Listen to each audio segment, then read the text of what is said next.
Welcome back to the Neuroscience Meets Social and Emotional Learning podcast, episode number 73, with Chris Manning, who's a distinguished clinical professor of finance, real estate, and entrepreneurship at Loyola Marymount University. He's authored and co-authored more than 30 articles published in both academic and professional journals, including the Harvard Business Review, and he continues to serve on the editorial board of the Journal of Real Estate Research. My name is Andrea Samadi, and if you're new here, I'm a former educator who created this podcast to bring the most current neuroscience research, along with high-performing experts who've risen to the top of their field with specific strategies or ideas that you can implement immediately to take your results to the next level. Today we have Chris Manning. I'll tell you a little bit about him before I introduce him. He co-authored the book Neurowisdom, The New Brain Science of Money, Happiness, and Success with my mentor, Mark Robert Waldman, and he's the only business professor I know who applies contemplative values and empathetic dialogue when working with his executive MBA students and corporate leaders. It is in many ways the psychology of business and work under one umbrella. Thank you so much, Chris, for agreeing to come on the podcast and sharing with our audience your knowledge on the brain as it relates to business success. My pleasure, Andrea. It's good to be with you today. Thanks so much. Now, Chris, I just met you in person last week on Mark Waldman's webinar, but I've known about you for years through Mark Waldman, and I didn't know about your interest and vision to bring this concept that you call Neurowisdom to your executive MBA students. As simple as possible for our podcast listeners, can you explain what Neurowisdom is all about? I'd be happy to, Andrea. Essentially, Neurowisdom is about learning to use your brain better, to be more self-aware and self-directed, to better achieve your goals and enjoy your life more. Several years ago, Mark and I published our research findings gathered while teaching our Loyola Marymount University Executive MBA students in our Neuro Leadership course. And we discovered that while we wanted it to be a popular book, we also want to be available as a textbook for our Neuro Leadership course at Loyola Marymount. This book has now been turned into an online interactive course complete with audios and videos to help people learn how to use their own brains better. I'd recommend to your listeners, if they might want to go to markrobertwaldman.com and just check out our new and improved online Neurowisdom interactive flipbook course, which is complete now with audios and videos. And you might also check out and look over the 10 free ebooks that relate to Neurowisdom. But in essence, our book discusses the practical application. That's key, because if it's not useful, I'm not interested in teaching my students about it. The book discusses the practical application of this recent neuroscience discoveries about our brains that can enable a person to learn more efficiently with less stress and more joy to become more successful at whatever that means to them, whether it's in their career, their relationships, an advanced graduate degree, or merely making more money, which is my primary area initially of finance, investing, and real estate. Well, I love that, Chris. And I've actually looked at both. I've read Neurowisdom, the book. I've looked at the flip book and seen the interactive concept to it. And I've gone on Mark's website, and he has tons of resources that he shares so readily with everyone to try to teach us these concepts. So we all want to learn how to apply the most current neuroscience research, and that's why I really found Mark in the first place. But what are the practical, useful applications of the most recent neuroscience discoveries that your book explains so that people listening can say, well, I'd like to use this in my daily life? Well, in general terms, Mark and I refer to the practical applications under the heading of the 4 pillars of wealth. And this refers both to a person's search for outer wealth, money and power and fame, but also inner wealth, joy and happiness.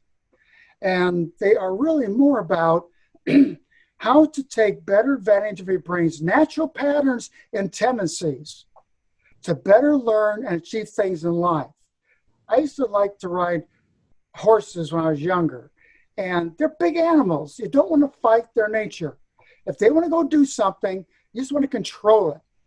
So just like working out in a gym, you want to control your body and your brain's unique tendencies to make life easier. Why swim upstream and go downstream, make life work easier? Now, while most people often get in the way or block their natural healthy motivations and curiosity to have a more truly fulfilling life, our book explains in detail, with a lot of exercises, how to accept and take advantage of these 4 natural brain circuits in everyone's brain that supports our learning, wanting, and achieving whatever we want in life. I love it. I love it. And when I first saw these pillars are a lot like the competencies for social emotional learning that they're teaching in the schools now to motivate students. So I didn't know that these pillars are brain circuits that you're going to go over. So you're going to mention them all, but I never really thought about them as being brain circuits.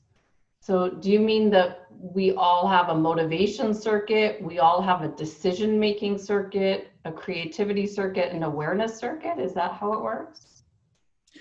Yes, we have many other circuits, and we can organize our neurons in many ways, create future habits and patterns, but these more natural ways to grow and learn and become successful were intuitively things I discovered over my 75 years of life.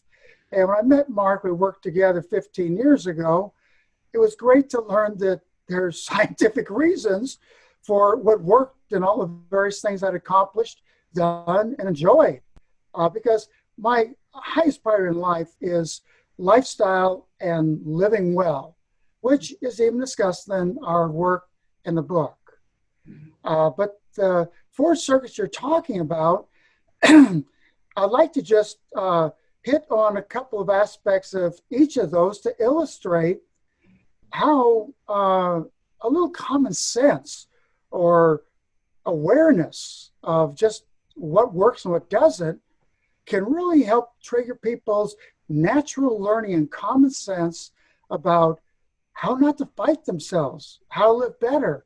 And since LMU, Loyola Marymount, is a Jesuit university where we teach the whole person, and I really gravitated to that when I joined their faculty, it was a natural thing for our executive MBA program to teach people how to be better people in many, many ways, be more effective. And frankly, from a practical standpoint, we had a lot of executive MBA students overwhelmed with work and overwhelmed with school, dropping out of the program with too much stress. And the director said, come on, is there a better way we can help people learn? And I worked with Mark and experiment things, and sure enough, it turned out not only did the dropouts and the joy increase dramatically in our executive MBA students, but most importantly, where they complained about wasting time on something besides accounting and finance, when they started learning these things, at the end, they said, this should be a part of every MBA program in the United States. Wow. They were just shocked and surprised at their experience of how it changed their life. And that's what our work is about, is demonstrating through people's own experience. So, for example, pillar number 1. Now, yeah, we're all motivated. We all got desire, but I never knew anything about dopamine, a natural drug that gives us a high, that is behind the very first pillar of our 4 pillars of wealth, that Mark explained that, hey, without dopamine and desire, we didn't want to get out of bed in the morning. I began to think about that. And then even indicated that just contemplating going after things and contemplating that we'll achieve them during the day, like, brushing our teeth and cooking breakfast or going to work. Those are forms of minor successes that, when focused on, we can drug ourselves out and have a good time. Why not? Why not enjoy our natural drug addiction? It's free. Why pay money and then worry about having to go into rehab to get over it?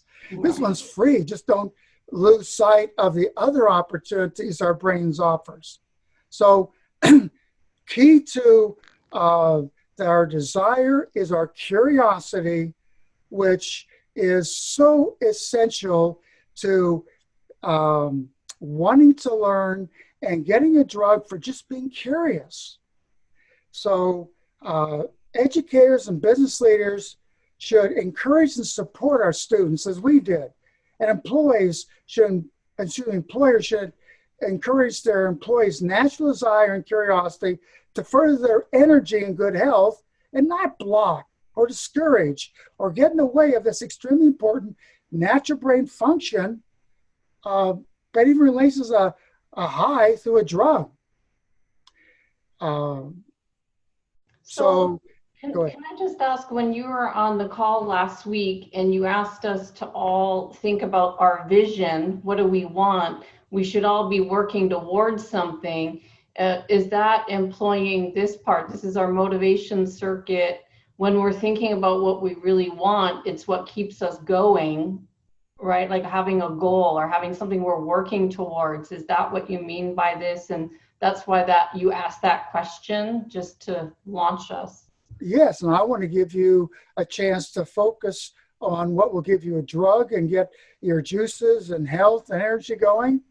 And then from there, we go into building our skills in pillar number 2 of our 4 pillars of wealth, which is basically our prefrontal cortex, which is our decision-making centers, where we're conscious of our thought processes. We have goals, we go after them, but we also have inner speech, and we can't turn the darn thing off. And so we can we actually aren't daydreaming at this point. We're just thinking about how to accomplish things, get things done, our goals, getting our, pursuing our desires, exploring curiosity. But here is a key thing people don't understand about this decision-making network in their brains. They understand they worry, they understand they have anxiety. I knew that. I didn't like it, but I never realized it was a dead end. I never realized that I just had to get out of it in order to get things done and be creative and feel good about life. Once I became more aware and started conditioning myself to, oh yeah, notice I'm worried, notice it's valid, notice I'm anxious, okay, great. But then, as we have talked about in the work that Mark and I have taught to our executive MBAs, we have been able to talk about how, gee, notice at the same time that you're concerned about something that, don't you want it different? Think about that. And here comes the need for creativity. That's positive. All people have to do is think, I don't like what's happening. I don't like working. I don't like what's going on in my life. I don't like doing that. I don't want that. Great. How are you going to change it? And here's where focus and creativity come in. So you say, oh, what can I do? And then you creatively go into a positive place. And before you know it, you're using the 3rd pillar to come up with experimentation that allows you to change your life, learn faster, and get your goals faster. And that's what I'm really doing now, is introducing the 3rd pillar, was your creativity, which is a lot of fun. I enjoy it. And people don't realize that in your creativity is your imagination, your intuition, and daydreaming. How many teachers said, hey, wake up, quit daydreaming, you're not working? That's not true. Neuroscientists today have observed our brains and said, guess what?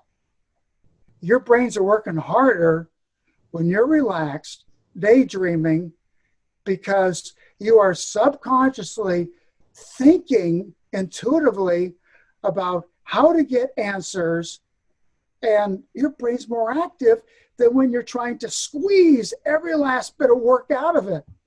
And this is one of the biggest things Mark helped me appreciate, because I'm most people who stay up all night trying to get something done.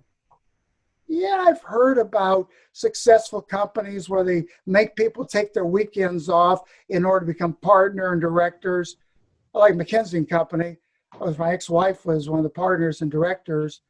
And I thought, wow, this stuff really does work. People know about it, but they don't talk about why. It's just a natural brain function. So you really need to take pleasure breaks, relax, enjoy your life. And this is where your brain enjoys taking a break from trying to figure something out or working hard. And many people don't realize that their best thinking happens in the subconscious place. Resting your brain's decision-making efforts is not only more productive and even necessary, but gosh, it's enjoyable. It reduces stress. I mean, I find myself taking a breath right now talking because I just know how good it feels. It builds self-confidence and more satisfaction into our lives. Now, this sets the stage for our fourth pillar, which is the one that I really enjoy the most, and that's just relaxing into my self-awareness, which, I mean, this is the highest brain function that makes learning easier and more pleasurable, builds upon the first three pillars, becomes very comfortable because it's easy to do. We just notice, we become present, and let the other three pillars work for us. Now, there's traps in some of these pillars, like in the first pillar of desire. If people don't enjoy these other circuits, they can become too selfish and greedy. And oops, they're trapped. And we know people like that. Well, that's not the best way to create inner wealth. In fact, and even outer wealth, because you're not as good at getting successful. So by growing through these four pillars of wealth and noticing how valuable self-awareness is, and this is something that we should teach our people not to fight, is their natural desire and curiosity. In the first pillar, enjoy a little bit of relaxation and pleasure, daydream, think about what your intuition tells you. And by using our self-awareness, our brains are better able to be present with whatever is going on in our lives intuitively and just know the answer easily to do things through these higher functions. This is often referred to by other people as contemplation, a higher order of thinking. And being relaxed helps a lot to make this all happen for us. But here's the key that really enhances our inner wealth. By becoming more self-aware, our brains can naturally integrate our desires and thoughts, so we realize automatically how important other people are to us. This is the way we are as people. It's human nature. Family, friends, connection. During this time of COVID, a lot of people are waking up and realizing texting is not enough. They need to talk on the phone. We're realizing more and more the need for connection with everybody, such that self-awareness naturally evolves within all of us to inspire social awareness that includes wanting to be fair to others, which Mark and I talk about in our research and our online course of Neurowisdom. Having empathy for what others are experiencing in life. That's a form of connection that's important to all of us when we allow ourselves to naturally evolve the way our nature wants to. And we even want to be generous. And that's one reason we like to pursue wealth. It's because what we can do with this money for other people.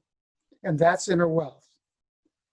Eventually, our book goes on to talk about how one's self-awareness evolves into even spiritual awareness and enlightened hedonism, where what we want most for ourselves is being in service to others. And we just enjoy that when you have everything else. And by using your brain more efficiently, you get everything else. So there you have it, the 4 pillars.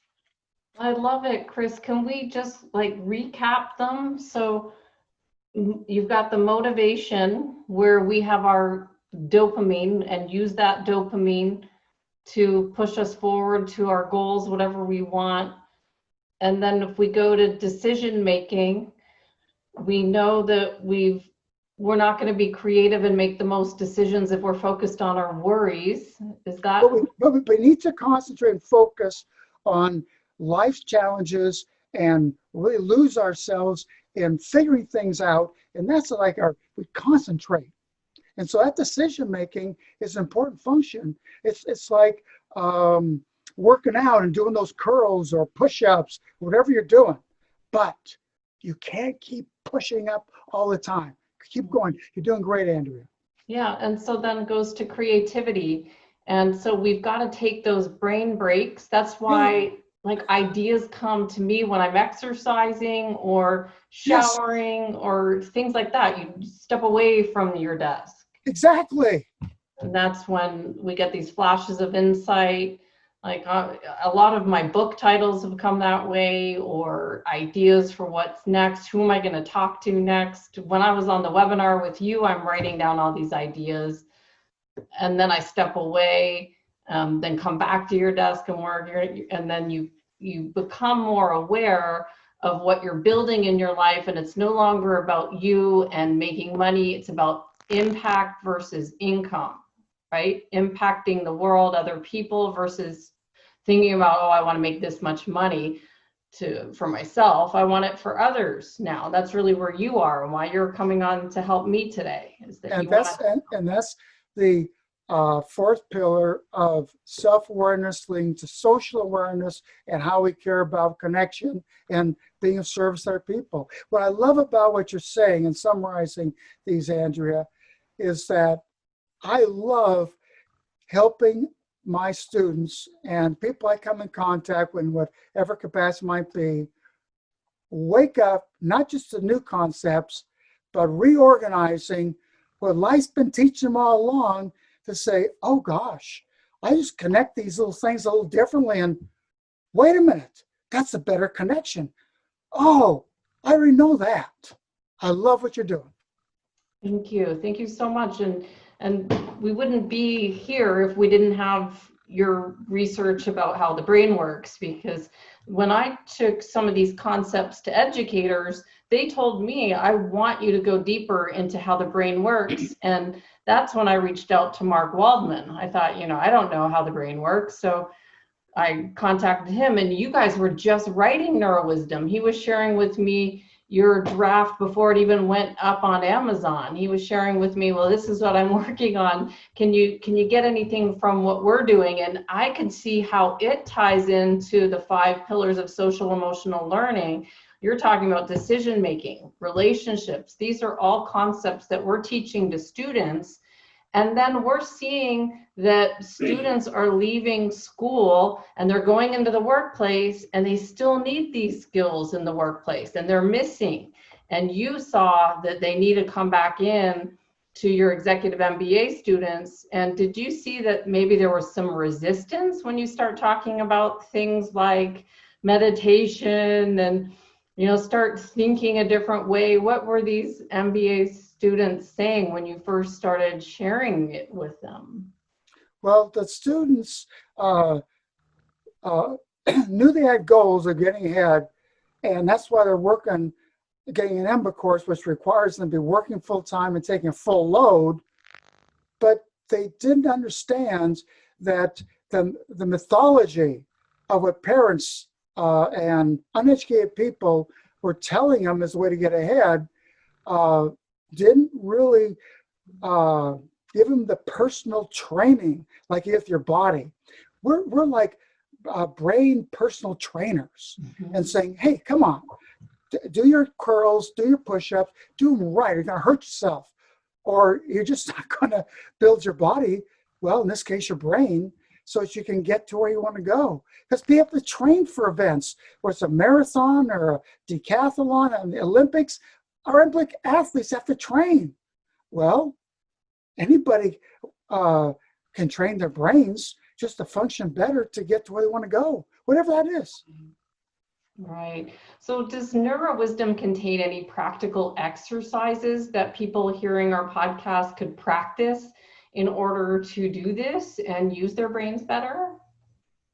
Well, that's one of the wonderful things about working with Mark Waldman and teaching our AMBA students, because over the years, as we're teaching our AMBA students and experimenting with different exercises to see which one works, yes, we now have more than 50 specific exercises contained in our online Neurowisdom course that people can practice, most of which take less than 1 to 2 minutes to do, so they can immediately experience the benefits. When I talk about the 4 pillars, I'm giving you a generic example and an overview, but these exercises are things that our students practice, and they didn't want to. The problem is they didn't have time to take just 10 or 15 minutes out of their day. They had too much to do. Right. So we had to seduce them with 1 minute and demonstrate, if they just do something, just try it. And see, that's our hope. That's Mark's and my whole approach. Hey, we're spending a minute or two talking about it. Just try it. And that's what these exercises are all about, is to just try it. And we've got more than 50 exercises, and we've even done research with our executive MBA students and had them rank which ones are the most useful. And it turns out people are different. Some exercises work better for some than others. And people usually end up with their favorite half dozen or 10 exercises that they just rely on and help them get through each day to just enjoy life more and keep reminding them how to use their brains better. Well, can you go ahead and briefly describe for our listeners how they can do some of these exercises? I sure can. And I'd like to just take one that has been surprisingly successful. And we've been published articles and the Journal of Executive Education reporting our success with this particular exercise.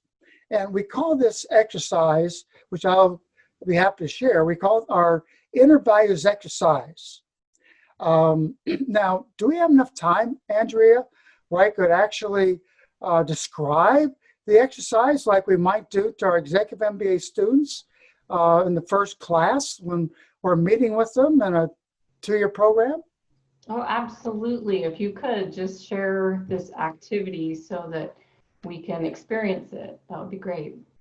Okay, now keep in mind that when I teach this with Mark Waldman, we will actually lead them through an example of this, which Mark will take them through, and that might take 5 minutes and result in a lot of silence in order to kind of set them up for it. But we don't really need to do that for our listeners to practice this tomorrow morning. They can do it themselves.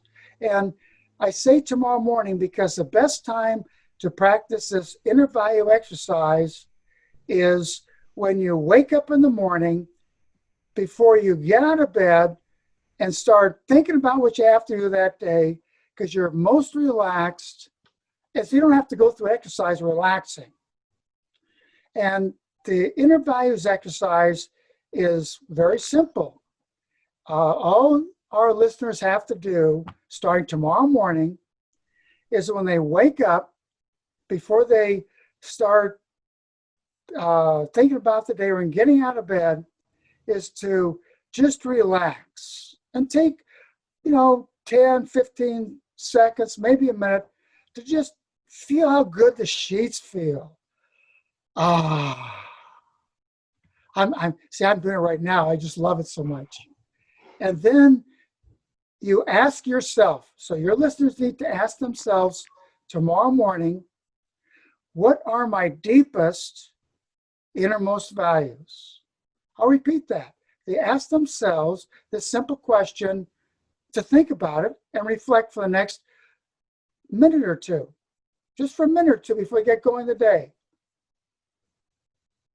What are my deepest, innermost values?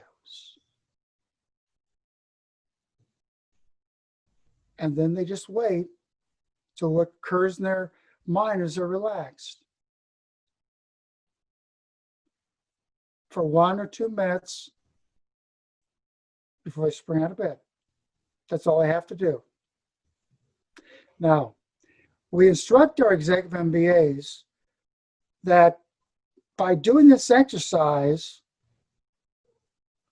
every day for 10 days, they will notice within a week some very significant changes. And we even predict it now because it's been reported to us so many times by our executive MBAs how this happens to them. Because after they do it for 10 days, we get our students back together and say, how'd it work? And we go around the class and they report, well, I was surprised. So these are the two things that our listeners today can observe just by doing this. They'll observe it. It'll happen to them because they're human. And this happens to all our executive MBA students. These two things happen when they just ask themselves when they're relaxed in the mornings to focus on what are my deepest, innermost values.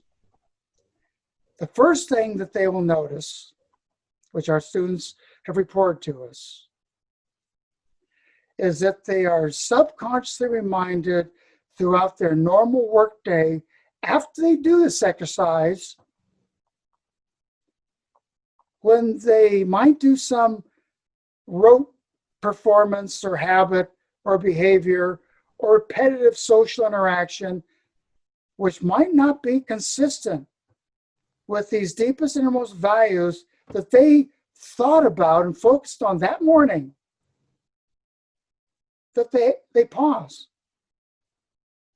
They're suddenly stopped where they wouldn't have been before, and they reflect and think, wait a minute, why am I doing that? And it may just be a fleeting thing that day. It's just a pause. They don't even really, it's like their boss says, hey, get back to work or do this, do that. And they just keep going. But there's just a little doubt that might be planted that first day. And then the next day, after they do the exercise, same thing will happen a little more frequently. And many of our students notice this phenomenon the first or second day of doing this exercise that, wait a minute, why am I doing this stuff? Wow. Then they start taking the time when they're in the shower or working out or doing, in their downtime, daydream, whatever. Why do I do that? I don't have to do that. I could do this instead. Do you ever get someone that says, I have no idea, like think about my innermost values, and they go completely blank and they don't want to say, like, how do I know what my inner values are? Do they ever give you that answer? Absolutely. We love it because that's the second phenomenon that we notice. Because when people ask themselves this question, whether they come up with innermost values that occur to them easily, or they have to take another minute or two to think about it.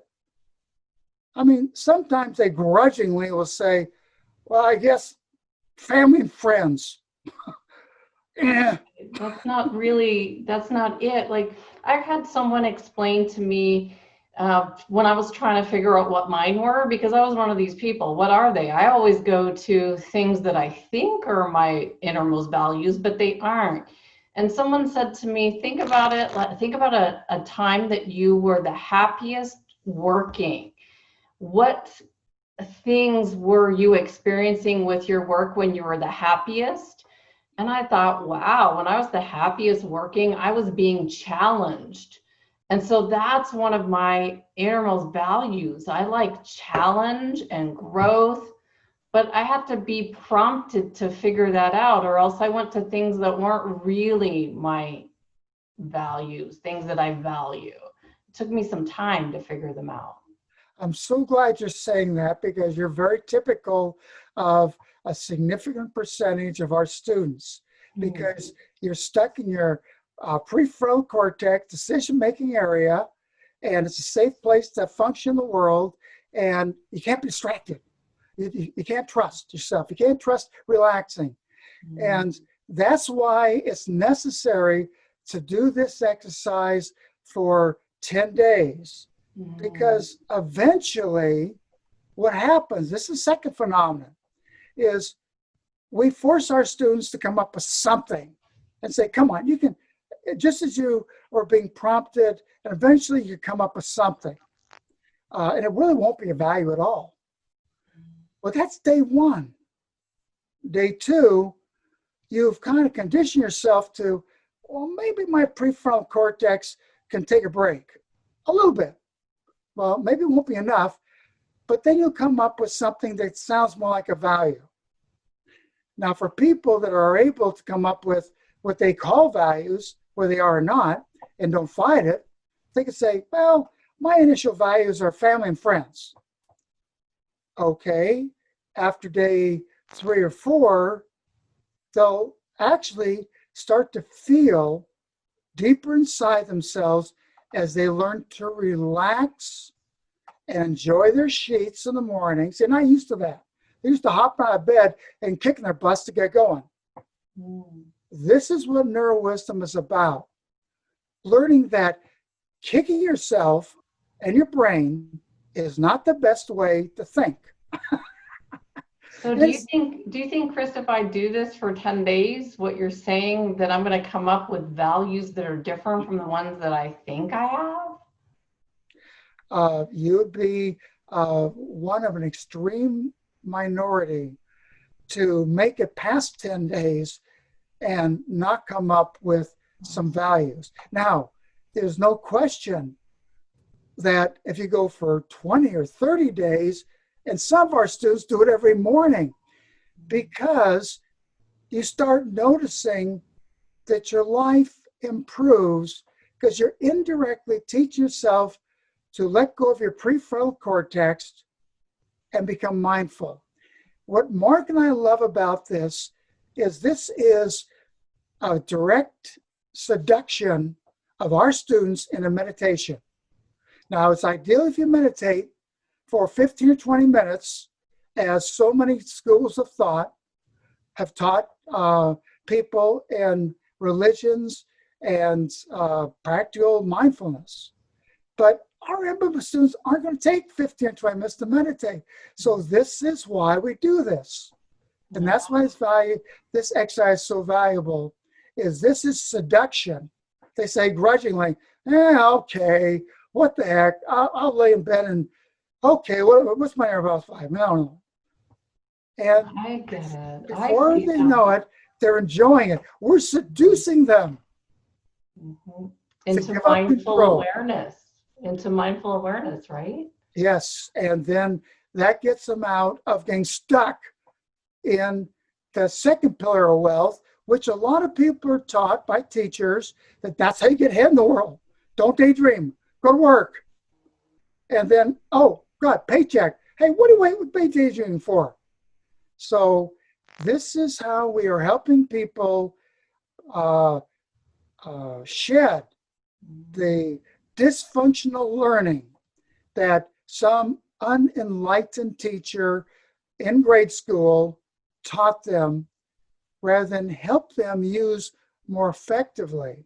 But we know so much more now today with these neuroscience discoveries of watching people's brains and how our brains function better.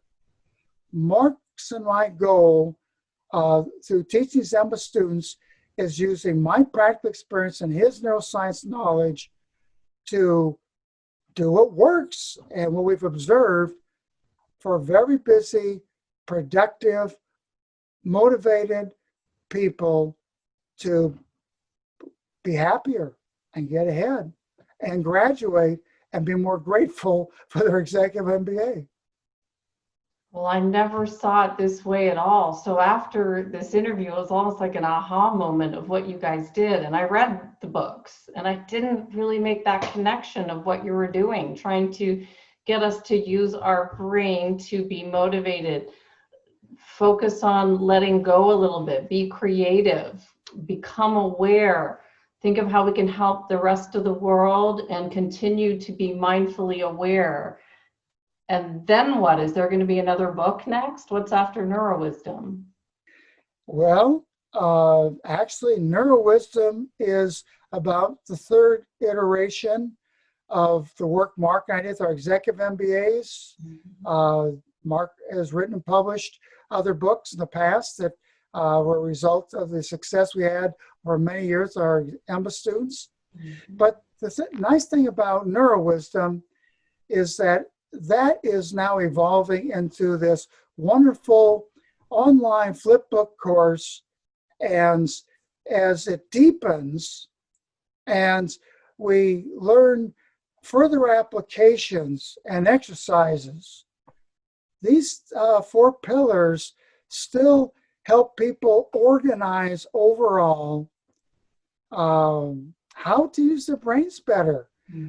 And frankly, this Innermost Values course is, in my opinion, one of the key courses to get away from being stuck in what so many successful people that are trapped and working too hard, which is what my students typically were doing.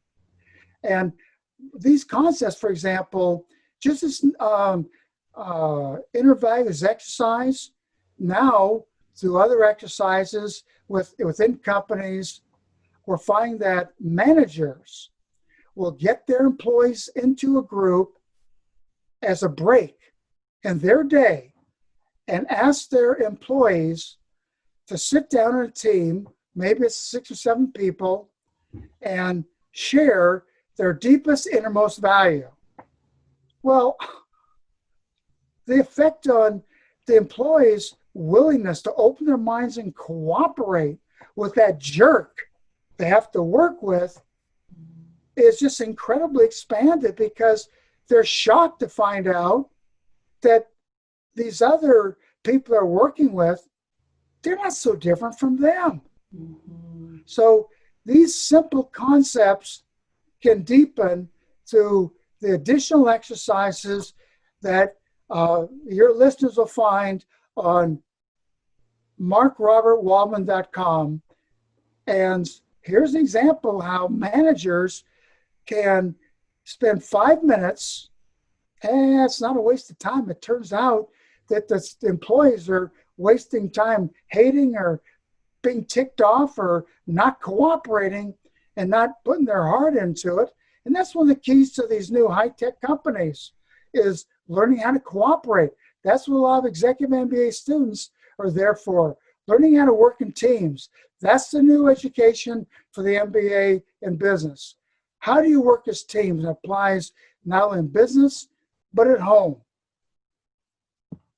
Absolutely. Well, Chris, I want to thank you so much for your time today to explain Neurowisdom and the work and research that you and Mark Waldman did. If people want to see this interactive flip book and all these other resources, they can go to markrobertwaldman.com. And thank you so much for teaching me how to bring these experiences into my daily life. I hope people try it out and see if they can get a pinpoint on what their innermost values are, and really think about these 4 pillars of wealth and how we can use them to, incorporate them into our daily lives for more success and more meaning, especially these days when we're searching for that. Is there anything final that you'd like to close with before we say goodbye? Yes, I would just like to share the concept that we talk about of enlightened hedonism at work, because I totally enjoy observing and interacting with you and your brain, Andrea, that has evolved through a lot of hard work to develop not only outer success in your life, which has been demonstrated by your past career successes, but I can certainly see what a loving, compassionate person you are, and I trust my ability to know and enjoy who you are, and that's what life's all about for me. And I suggest to all your listeners that that's where we're all headed, is just to share this love of life with each other. Love it. Thanks so much, Chris. Appreciate you. You have a wonderful rest of your day. Thank you. You as well, Andrea, and my best to all your listeners. Vaya con Dios, they say in Spanish culture. May God go with them all. Love it. Thank you, Chris. Bye-bye.